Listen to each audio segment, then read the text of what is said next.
Hello, everyone, and welcome to the first casting Colosseum here. We are going to present our gladiators versus our competitors, and tonight's matchup is going to feature TheMotivation versus Dairuga. Let's go ahead and pull over TheMotivation. Motivation hails from Niagara Falls, Canada. He is 31 years old. He pray he doesn't get flooded or shard screwed every day. He weaves baskets and does extreme ironing while scuba diving. That's pretty hard. He once won a draft, and that was pretty cool. And you can find Motivation on twitch.tv/TheMotivation. So let's take a look at Motivation's deck. Motivation is playing a Blood Diamond deck. He has 2 Charge Colossus, 4 Vampire Kings, 4 Vampire Princesses, 2 Fenteo the Brood Priest, and Uranaz. Of course, 4 Angel of Dawns, 3 Soul Marbles, 4 Extinctions, 4 Kills, 2 Repels, 2 Martyrs, and a single Prize Fall to round it out. 2 Inquisitions and a Pact of Pain. He's running 4 Shards of Retributions, 8 Diamond Shards, and 12 Blood Shards. And his champion is Rutherford Banks, where it's a double diamond threshold, pay 7, and you can put target troop from your graveyard into play. Nathan, let's break down this Blood Diamond deck. Sure, Adam. Now, this is actually really interesting. I think this showcases how the meta is already beginning to change after Satalution's win in the 12th IQ.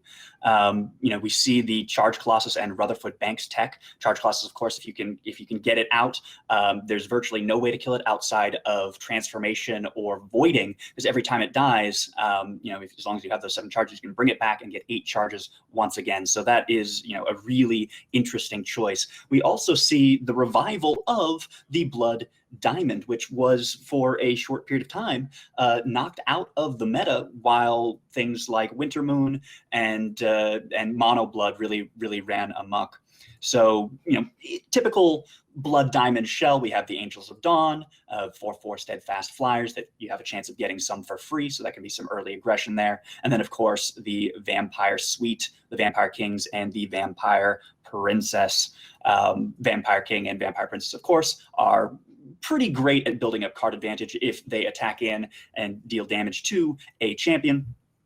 You will look for the requisite card. In Vampire King's case, a troop. In Vampire Princess's case, an action. And if they find it, random card from the hand, it will transform into card advantage for their controller. So Vampire King will get you a 2/2 Vampire Flyer. And on the Princess's case, you get Vampiric Kisses, which deal 2 damage and gain 2 health.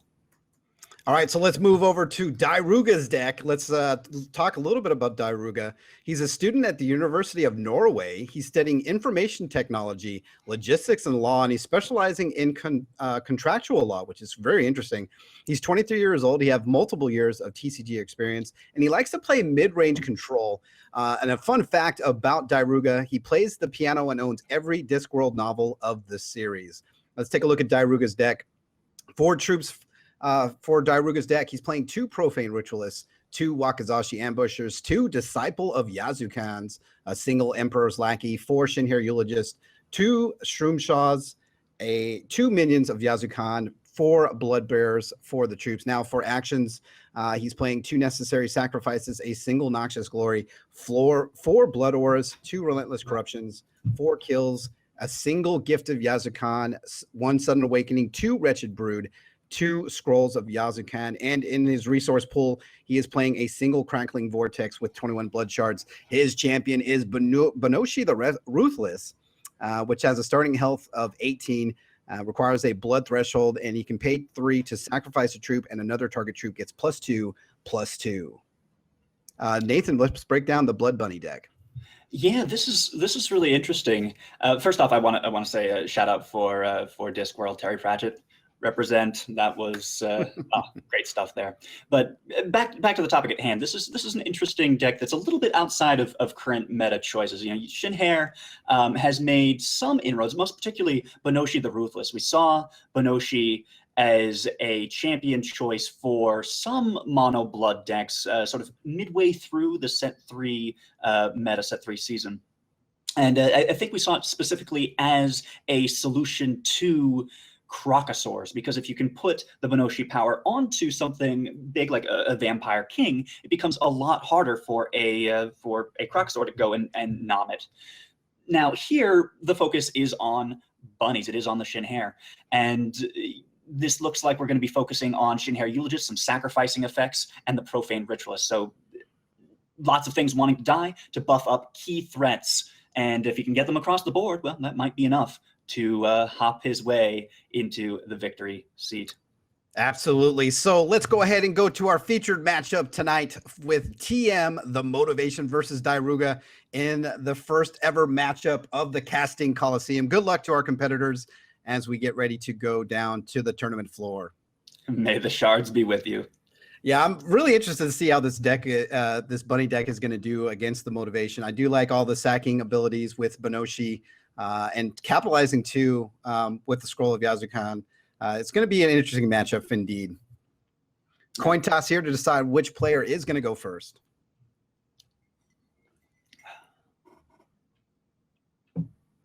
And it looks like Motivation with the decision to play or draw. He's going to probably play here. Going to tell his opponent, good luck, have fun, which is customary for games of this this matchup here. We'll play. You want to be a gentleman. Starting hand for the Motivation is a Blood Shard, 2 Diamond Shards, Double Kill, Repel, and Extinction. Opening hand for Dairuga is double Blood Shard, a Blood Aura, Profane Ritualist, a Wakizashi Ambusher, and 2 Shroomshaws. Dairuga over there, bad luck and have misery for the Exalted Emperor. Looks like Motivation is going to keep his hand. We'll play out a Diamond Shard and pass the turn over to Benoshi, the Ruthless, aka Dairuga. I like that. I like that beginning, especially when you have some angels in your deck. Early Diamond, best thing you can do. Blood Shard is the draw for Dairuga. We'll play a Blood Shard and pass the turn. Draw 4, Motivation is a kill. We'll play out a Blood Shard, 2 resources, single diamond, single blood. Looks like he has a lot of assassination in the future. Kill, kill, kill. 3 of them. Absolutely. Draw 4, Dairuga is another Blood Shard. We'll play a Blood Shard, be at 2 resources, double blood threshold. And looks like Shroomshaw will go on the board for Dairuga, and we'll pass the turn back over to Motivation. Early Shroomshaw is an interesting choice. I mean, you're going to need ground troops, and a lot of Motivation's deck is flying, as I recall, especially those angels. Draw for Motivation is a diamond. We'll play it sitting at double diamond, single blood threshold, 3 resources, passes the turn back over to Dairuga. His draw is a Blood Shard. We'll play a blood, is now at 3 resources. And looks like a second Shroomshaw will join the party. I will say, one thing the Shroomshaws do have going for them is that they are troops. They are, albeit small, they are questions. And the Motivation right now only has a handful of answers. Shroomshaw swings in, brings Motivation down to 22. Dairuga will pass a turn. Draw for Motivation is a Vampire King. We'll play out that Diamond Shard. Missing the threshold, though, for Vampire King. And we'll pass the turn back over to Dairuga. And Vampire King not able to come down. So Motivation... This flow of this game is going to depend largely on when he gets his second Blood Shard, because right now, well, Dairuga has a more commanding board presence than Motivation does. Blood Shard was a draw for Dairuga. We'll play it at 4 resources. Tunnels the Wakizashi Ambusher. We're going to swing in here with double Shroomshaw. That'll be 2 damage and bring Motivation down to 20 health. Now, one thing that's really important to recognize is that champions do have variable health totals. So while Dairuga hasn't taken any damage, he's still at a health disadvantage at 18 health to Rutherford Banks' current 20. Charge Colossus is the draw for Motivation. We'll pass the turn back over to Dairuga. Draw for him is a Disciple of Yazukan. We'll play a Blood Shard now at 5 resources. This Disciple of Yazukan is a particularly interesting pickup, I must say. It's, in some ways does the same thing as the Charge Colossus. It's immune to conventional forms of removal. Profane Ritualist before the attack. Now we'll swing in with double Shroomshaw. That'll bring the Motivation down to 18 health. And looks like he is going to try and end his turn. Little bit by little bit, the health total goes down. TM before the end of Dairuga's turn will kill that Profane Ritualist, and that will be the end of Dairuga's turn. Motivation draws an Extinction. Problem with Motivation, though, is that threshold, and we'll just pass the turn back over to Dairuga, who draws. He'll pick up a Wretched Brood, and we'll play that Disciple of Yazukan. I would say that for Dairuga to really take advantage of his current situation, he needs to hit hard and fast. As soon as Motivation gets those extra blood thresholds, he will be able to bring back a more commanding position. The Vampire King is difficult to get rid of with just smaller bunnies. A Repel on a Disciple of Yazukan. It'll visit the crypt. TM will only take 1 damage and go down to 17 health. Looks like Dairuga will play that. Blood Shard is sitting at 4 active resources past the turn to Motivation, who draws a Vampire Princess. That's got to sting. 3 times now looking for that threshold, not finding it. But he's at 17. I mean, that's pretty respectable. He's got time to wait. Wakizashi comes untunneled for Dairuga. His draw. Don't see it yet. It is a Blood Aura. Good pickup here. Going to swing in with the Wakizashi and the Shroom Shaw. That's going to be 5 damage. Motivation instantly uses kill. That'll take Wakizashi out of the mix. Motivation will take 1 damage and go down to 16 health. Well, he's down to 1 more answer. So if Dairuga here can pull another threat. But no, Motivation, start of his turn, draws a Blood Shard. Now he has that double blood threshold he's been looking for. And interesting lines of play here available for Motivation. He's got to decide, will there be troops more likely in Dairuga's hand or actions? It looks like he's betting on actions. Plays out a Vampire Princess, passes the turn back over to Dairuga. Plays a Profane Ritualist. Sitting on kill, Wretched Brood, and Blood Aura in hand. Yeah, Dairuga has to decide. I mean, the Wretched Brood is safe because it is a constant. Crucially, Vampire Princess only takes actions, so that means kill or Blood Aura are potentially up for the chopping block. Draw for Motivation is a Fenteo. He's going to swing for 2. No way that Dairuga can block. And kill is activated, sending the Vampire Princess to the crypt. There's the kill. I was holding my breath there for a moment. I mean, you can gamble, but it's 2 out of 3 that you lose. Vampire King online for the Motivation as he passes the turn back over to Dairuga. His draw. It's a Blood Shard. We'll play it, be at 7 resources, 4 on the champion power, with Blood Aura and Wretched Brood in hand. He is going to sacrifice the Hopper. Ritualist becomes a 5/5. That's pretty strong. You can get past the Vampire King. We'll swing for 5. Motivation decides to take it. That's going to bring him down to 11 health. Wretched Brood is going to come online for Dairuga. 5 open resources, and we'll pass the turn back over to Motivation. Draw for him is a Blood Shard. Plays it. 1 away from being able to use Rutherford Banks's power. So, at this point, he's got to be feeling pretty confident about troops and their long-term viability. Swings in with the Vampire King, does 3 damage, gains 3 health, sees the final card in Dairuga's hand, which is a Blood Aura. Will play the Fentail, the Brood Priest, and pass the turn. Draw for Dairuga. It's a Blood Shard. That'll bring him to 8 resources. 2 on the champion power. And if he gets 1 more shard, he can use that to sacrifice something. But he's still risking a extinction coming down, or again that other kill. Swinging in with the Profane Ritualist. Looks like Motivation's considering killing it or not. It's not. He's going to take the damage. And before damage is dealt, looks like Blood Aura is going to be played onto the Profane Ritualist, which is an instant kill feature for Motivation.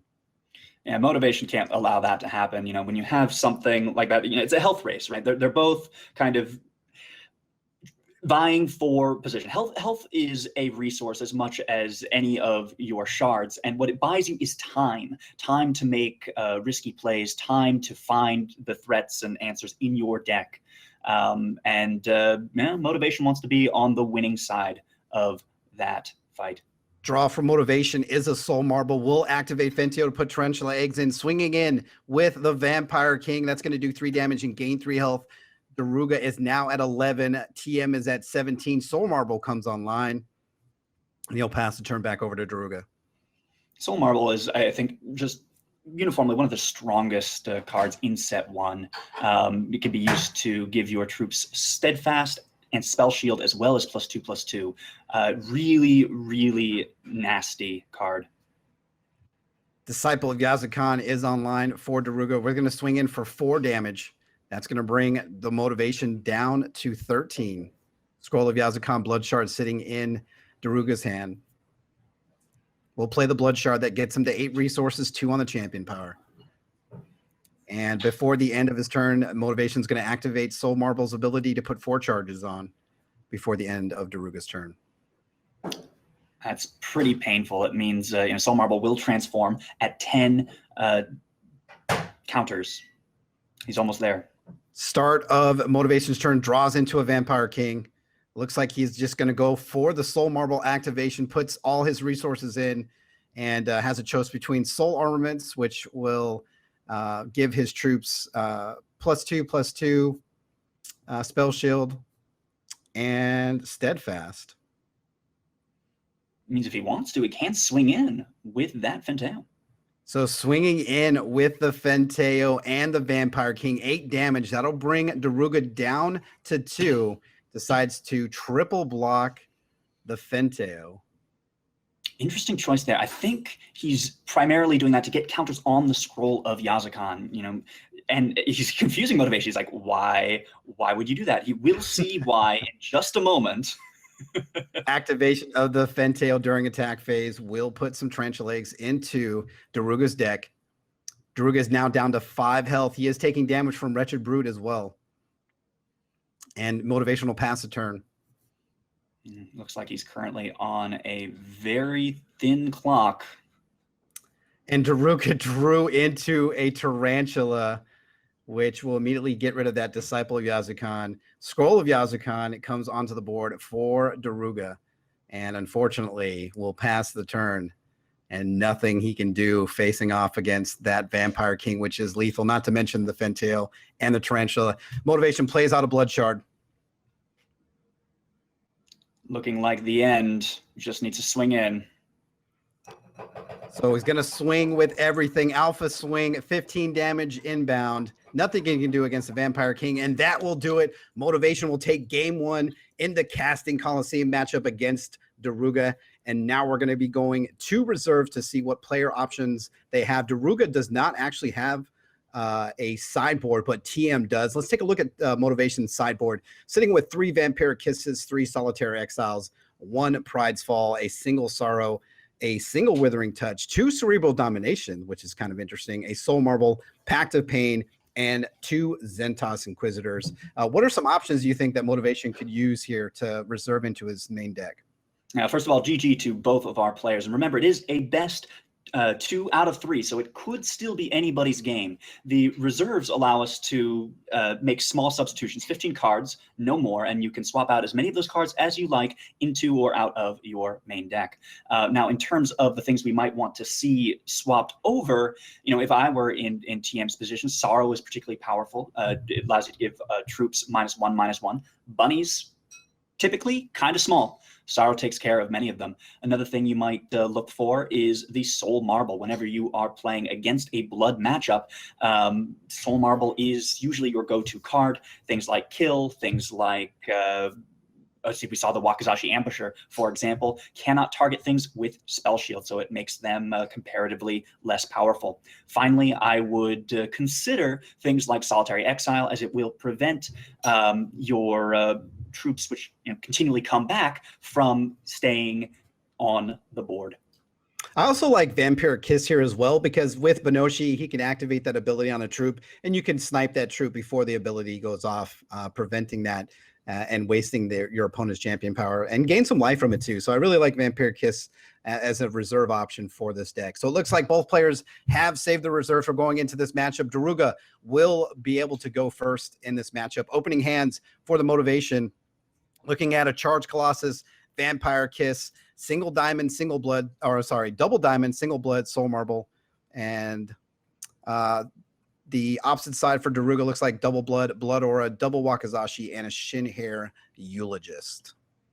Those early Wakazashis are actually pretty powerful, especially if Motivation had a early vampire princess. Vampire princess is more or less neutered by a Wakazashi coming down onto the board, so that's a pretty decent hand to start out with. Not to mention you can play just about everything from your hand as is. So it looks like both players trying to decide if they want to keep their hands or not. Remember, the winner here will, if the competitor, Dairuga, can pull out a win and actually win this matchup, he'll win a draft pack. If he's defeated, he will still walk away with a set 3 booster pack. So we're just waiting on both players to decide what they're going to do with their hands.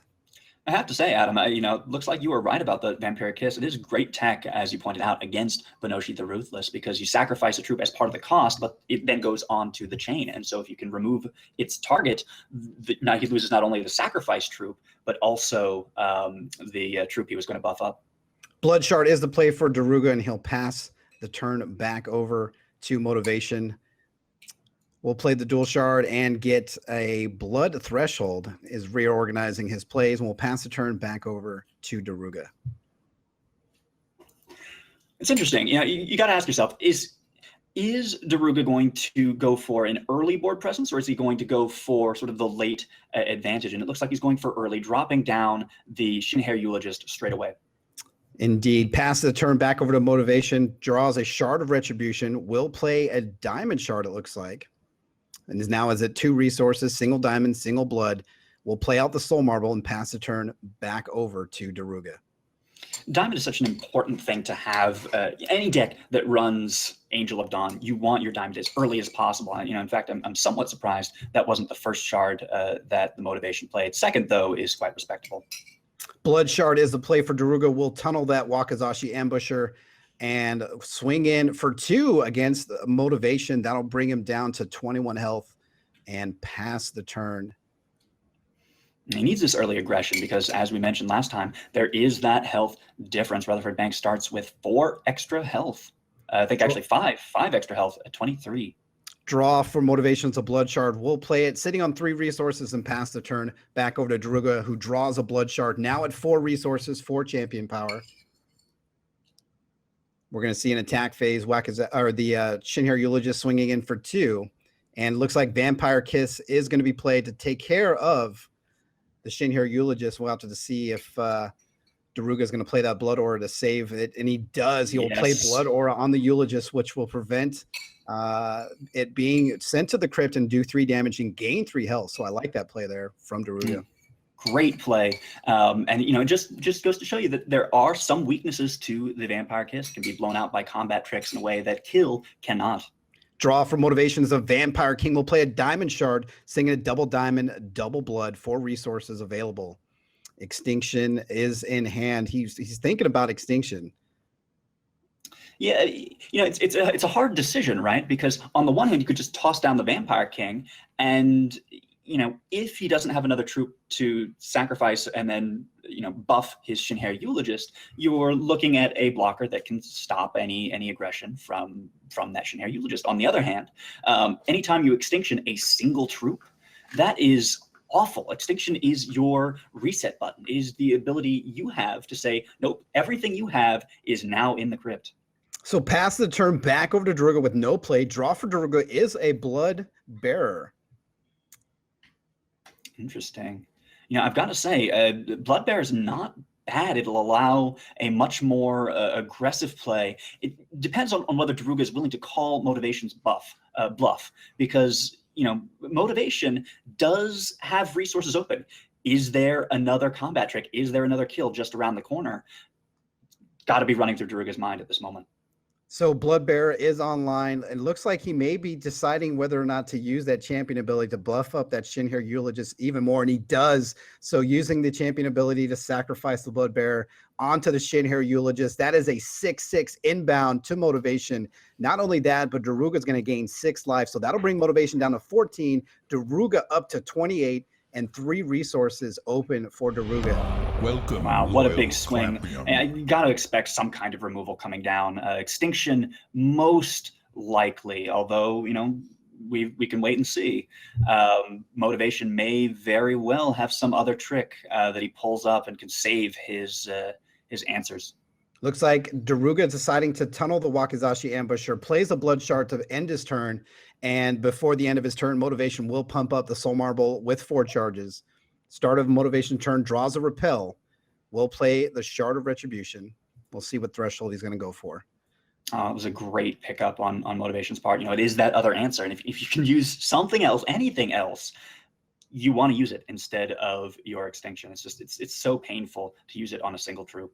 Absolutely. So Motivation going to select the threshold that he needs for his Shard of Retribution, and then again top decking that repel is going to definitely pay dividends against that 6/6 life draining Shinhir Eulogist.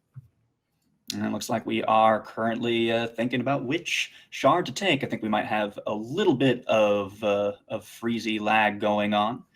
Absolutely. Should get caught up in a moment. So in this matchup where we're at so far, it really looks like Dairuga is really bringing the pain to Motivation, but the tide could be shifting here shortly. Yeah, my read of it is that we're going to need some kind of extra pressure on Dairuga's side. He does have a couple of things coming. Those Wakizashi ambushers are buffed up for every Shinhir that dies, and crucially, we have 2 Shinhir that have died. So the first Wakizashi ambusher that has been put under the ground, has been tunneled, will be a 4/3, which is a fairly large troop. So it looks like we're catching up with our matchup. Shinhir Eulogist was repelled from Motivation. Double Vampire King on the board for the Motivation versus a Wakizashi ambusher and a Profane Ritualist on the opposite side. Motivation going to activate the Soul Marble during the attack phase. We should see Soul Armaments, which we do. That's going to buff up all his troops. Those are 5/6 vampires now.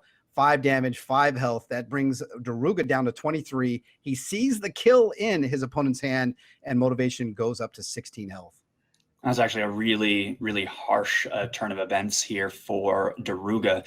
This is what we would call a virtual card advantage. Dairuga has a kill in hand, but absolutely no way to cast it. No targets. Any troops that come out on the board will have that spell shield. Wakizashi ambusher comes out at the start of Dairuga's turn. Unfortunately, cannot target any of the Motivation's troops. Minion of Yazukan is the draw for Dairuga. I think at this point, Dairuga needs an Extinction of his own to take care of this board. I mean, the 2 Soul Armaments Vampiric Kings, it's just, it's not a great place to be. Sacrifices his Wakizashi ambusher. Shinhir Eulogist is a 4/4. And still has kill in the hand, but he can't use it. That's actually a clever line of play now that I think about it. You can, by destroying your own troops and provided Motivation doesn't pick up another single target removal, at some point he can make that Profane Ritualist big enough to block the Vampire Kings. Diamond Shard is the play for Motivation, swinging in with double Vampire, 10 damage coming at Dairuga. That'll bring him down to 13. Put TM at 26 health, reveals that kill again. And I don't know. Is he gonna Extinction? I don't know. I don't know if I would. He's still in a pretty good position here. Yes, it seems pretty healthy all around. I mean, he has the 26 as well as 2 large attackers. One thing he might be thinking about is that Motivation does have those 7 charges. So anything that dies, he can bring back. And that's the power of Rutherford Banks. Draw for Dairuga is a Blood Shard, contemplating an attack against Motivation. Without some kind of way to buff up the Ritualist, that's a very risky move. It'll just be eaten by a Vampire King. Turn passes back over to Motivation, who top decks an Inquisition. So he's going to be able to look at his opponent's hand and see the kill and the Blood Shard. Immediately chooses that kill, and it'll go to the crypt. What a great pickup for the Motivation. I mean, it's just tightening those screws over and over again. He's free now to swing in with those Vampire Kings with pretty much no contest. Absolutely. So combat phase for Motivation, going to swing in again with those vampires, 10 damage inbound. Let's see what Dairuga decides to do. Looks like he's going to take it. That's going to take Dairuga down to 3 health. Oh. Sees that Blood Shard, which you already saw with Inquisition. Motivation with 5 resources available, and will pass the turn back to Dairuga. All right, guys. Extinction. I want to hear it. This is what he needs to get out of the situation. No. He does, and he draws a blood aura. So blood shard, dime, and blood aura in his hand. 6 resources, no champion power, and this is all but done here for Dairuga. Really, really tough. I mean, again, it's the soul armor. It's why Blood Diamond was so incredibly popular during certainly set 2 and in the middle of set 3 before it started being edged out by some of the more, I guess, promiscuous control decks, things like Winter Moon. Minion of Yazakan is sacrificed to the Vampire King. That brings motivation up to 41. That Profane Ritualist is a 5/5. And Vampire King comes online for the motivation. 3 Vampire Kings on the board. He's going to swing with 2. Now, this is actually really interesting. With Blood Aura in hand, he can stay alive for 1 more turn. If he uses the Blood Aura, that'll give him 6. Yes, he does it. And more importantly, he's going to take care of one of the Vampire Kings. So he gains 6 life. He goes to 4. Motivation's at 51 health and a charge ability. He is going to use that champion power to bring the Vampire King back from the crypt onto the board. I don't know. I've got a soft spot for the underdog. I'm sitting here going, 1 more turn, 1 more turn. I mean, Dairuga, if he gets the extinction, all the charges have been used now by the motivation. He could get this here, but a shard. It's a blood shard. Unfortunately, not what the answer he needed to answer 3 Vampire Kings across the board from him. 7 resources, a Wakizashi Ambusher, and a 7/7 Profane Ritualist is not going to do it for Dairuga as he goes and passes the turn. This is interesting, though, because, you do the math. He got the kill. I was going to say he could survive again 1 more turn. Draws the kill, which is going to end the game. And 2, just add it. He's going to have his quad kings on the board, swinging in for 15, and that is going to end it for Dairuga. Motivation is going to take this matchup 2-0 against Dairuga in the first ever match of the Casting Colosseum. Very interesting game there. There was a couple times where Dairuga could have found a way to come back, but in the end, the motivation walks away with this victory. What do you think the keys to victory were for the motivation? I really do think it comes down to the power of the Vampire Suite. They're just so incredibly strong. And anytime you can gain health on a troop with evasion that also has a way of taking cards from your opponent and creating card advantage for yourself, I mean, it's all of the things you could possibly want in a single troop. And, what our Benoshi player needed, what Dairuga really needed, was some way to reset the board. Once the Soul Marble comes down, not only do you have those bloodsuckers in the air, but you have no way to get rid of them. They're there for good. Yeah, definitely a strong match for the motivation. He'll take that first ever win as we get ready to set up for our second matchup, which is going to be Bosmapar versus the name that Alucard is going to draw next. So everyone stay tuned as we get ready to go into our second match of the night.